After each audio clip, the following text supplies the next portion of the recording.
Dito mo raw malalaman kung maganda ang pwesto ng bahay mo o kung may kakaibang enerhiya sa paligid.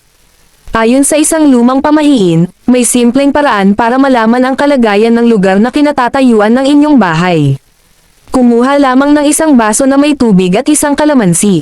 Pagkatapos, ihulog ang kalamansi sa loob ng baso.